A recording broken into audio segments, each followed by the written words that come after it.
Supermicrocomputer, SMCI, CEO says that we're asking NVIDIA every day for Blackwell chips. Stock tanks on muted guidance and renewed delisting fears.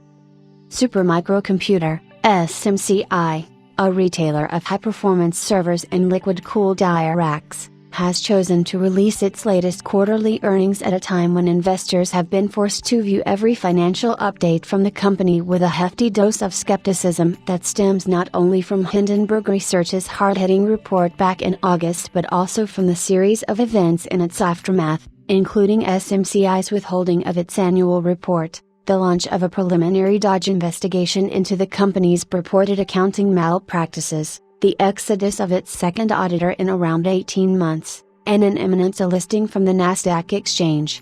To make matters worse, Supermicrocomputer failed to reassure investors via the contents of its preliminary earnings release and the ensuing earnings call. To wit, Supermicrocomputer has now reported that it likely earned a quarterly revenue of between $5.9 billion and $6 billion in its fiscal Q1'25, as per the preliminary tabulation. Moreover, its GAAP gross margin for the quarter will likely be computed at 13.3%.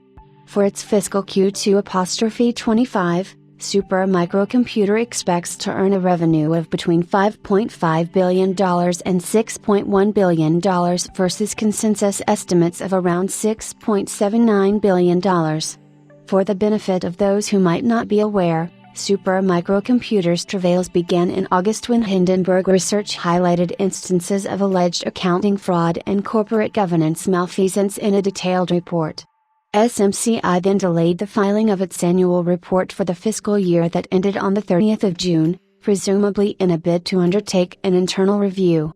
On the 17th of September, the Nasdaq exchange informed Supermicrocomputer that it had 60 days, or until the 16th of November, to either file the requisite annual report or come up with a plan to regain compliance with Nasdaq's rules. Failure to do so can result in a delisting. Today, while asserting that it intends to take all necessary steps to achieve compliance with the Nasdaq continued listing requirements as soon as possible, Supermicrocomputer refused to provide a definitive timeline for the release of its much-delayed annual report, which has predictably hammered the stock. Of course, SMCI has already renegotiated a key loan agreement with Cathay Bank, whereby the firm will now furnish its audited financial statements by the 31st of December as opposed to the earlier covenant, which had posited the 28th of October as the deadline for furnishing those financial documents. This indicates that the firm is likely to surpass Nasdaq's 16th November deadline for filing its annual report. Meanwhile, the DOJ has also purportedly launched an investigation into Supermicrocomputer's alleged accounting violations. As per Hindenburg Research's anecdotes, SMCI engaged in distribution channel stuffing by pushing products to distributors based on artificially inflated demand forecasts, undertook partial shipments to meet specific sales targets and inflated its total shipment count in the process, rehired top executives responsible for widespread accounting violations that had resulted in a $17.5 million settlement with the SEC, and paid nearly $1 billion over the past 3 years to non-arm's-length suppliers such as Ablecom and CompuWare. Coming back, Supermicrocomputer executives refused to discuss in today's earnings call the circumstances that had compelled the firm's designated auditor, Ernst & Young, to tender its resignation.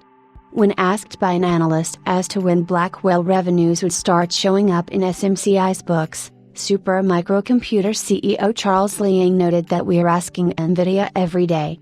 He then asserted, "Our capacity is ready, but not enough new chips." At the time of writing, Supermicrocomputer shares are down 16% in after-hours trading.